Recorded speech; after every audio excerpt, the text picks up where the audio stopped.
sucker. I've been waiting for you, waiting for you, waiting for you.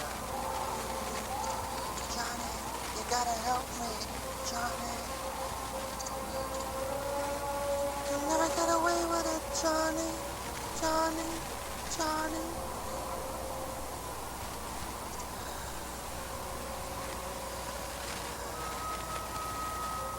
Come on in, Johnny.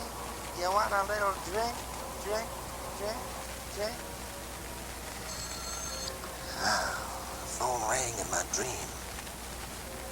I woke up out of a nightmare in a cold, cold sweat, my friend. Nothing's been the same, nothing, my friend, since. Mona and I had that experience a long time ago. It's been 8 months now with the Ninth Dimension Raw Fabric Company, this Charles Brown. It's almost dreaming me. I'm telling you, visiting me every night in my dreams. I light up a cigarette.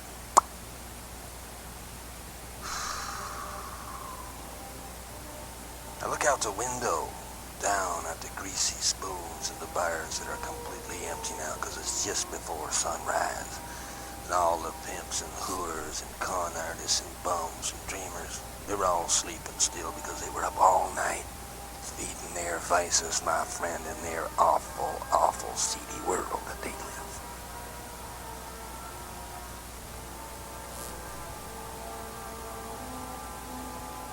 I looked up at the city.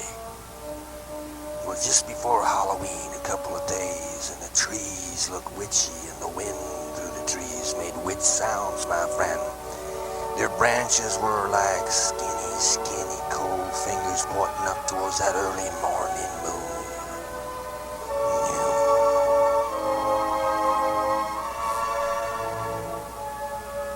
Yeah. Suddenly the phone rang. Hello? Johnny, it's just Mona. Just reminding you that we'll go with you over to Phil's house.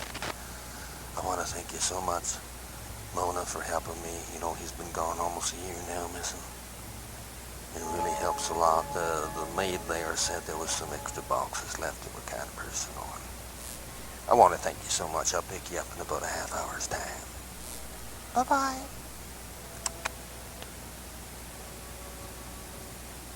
Yeah, it's funny how the mind goes, my friend, thinking about years gone by.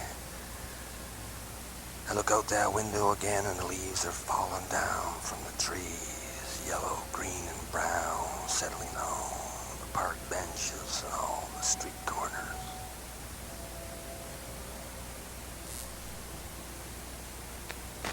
About 10 minutes later, I was out on the streets in New York. Cold fall morning, my friends. I looked up at the sky and the moon looked like a sailor, lonesome and alone, sailing in this world. The clouds looked more like storm winter clouds with a hint of snow in the air. I made my way towards my car. I certainly miss my own place. The bank has that. Almost everything else in my life, my friend, but I still got some dreams left.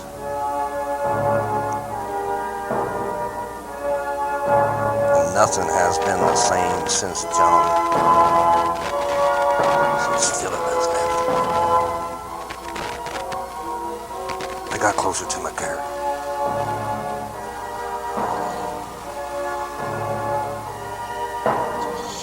I started my car up.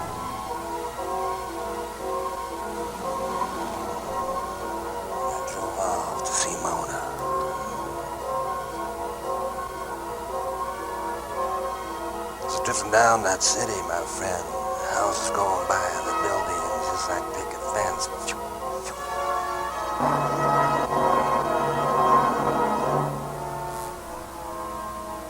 The houses looked like they were sleeping. The only thing that was awake was the church and its long, cold eye looking down at me.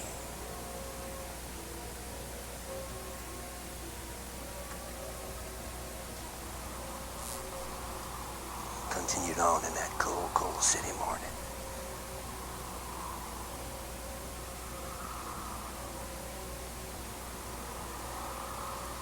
funny how the mind goes. I start thinking about Phil.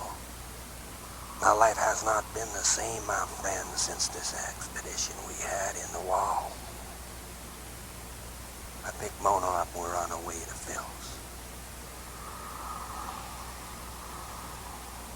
I've been having lots of bad dreams, Johnny. So have I. Nothing's been the same. You haven't told anyone, have you? Of course not.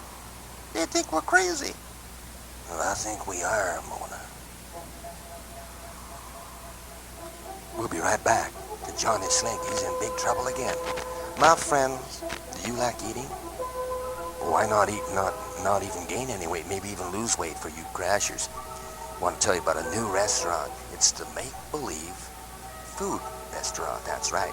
You order from a make-believe waiter. The waiter brings you whatever you want on a plate of make-believe.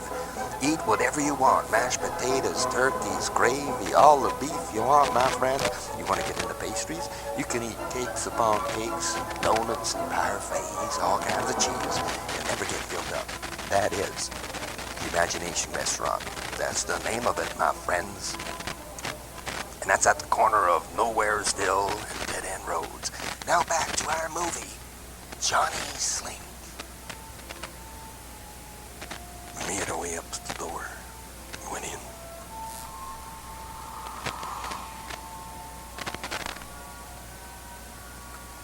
It's funny how things go.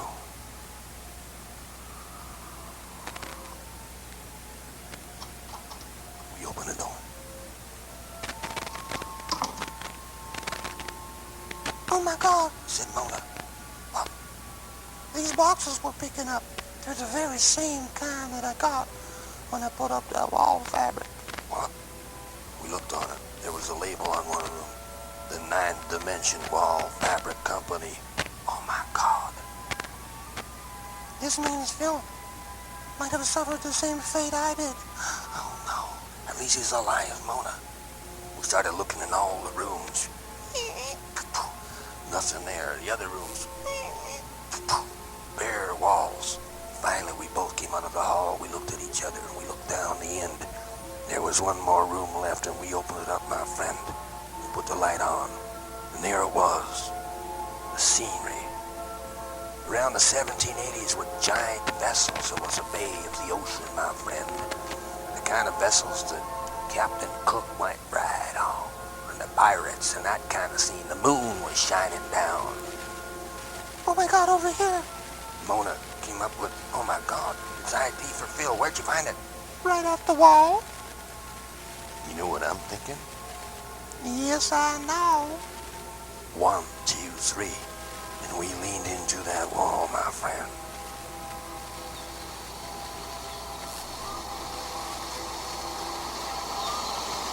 Right before our eyes, everything came alive. The moon full, reflecting off the white caps, my friend, the white caps coming in on that black water, washing up and lapping up against the docks and the boats up there.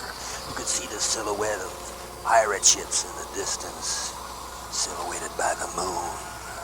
The breeze was coming through the beautiful bushes and the palm trees making silky, silky sounds, my friend. Johnny, over this way. She came out of the bush. Oh my God, that's Phil's fedora hat, my friend. Oh my God, he is alive. We followed the trail down by the beach and the bushes. We kept going, the moon was following us. Then we started to hear something in the distance, my friend, like singing. When we came closer to the bushes, we were on our knees and we opened up the bushes.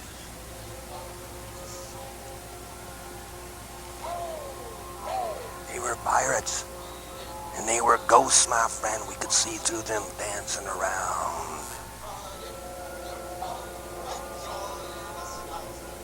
We made our way around them. Farther we went away from them. We were crawling down on the sand. Oh my God, they're pirates. I wonder where Phil is. We got farther away from them. We stopped. There were 2 shadows right in front of us, and there were 2 pirates right there on the other side of the bush, talking. Lad, why don't you take a look and see how our little prisoner's doing? Okay, Captain. He shuffled off. Then he came back. He's still tied up there, Captain. Aye, lad. There's a handsome bit of booty we're gonna have for this. The governor himself, Governor Charles Browning, wants this man delivered right to his place, my friend. Apparently he knows too much. And then they shuffled off.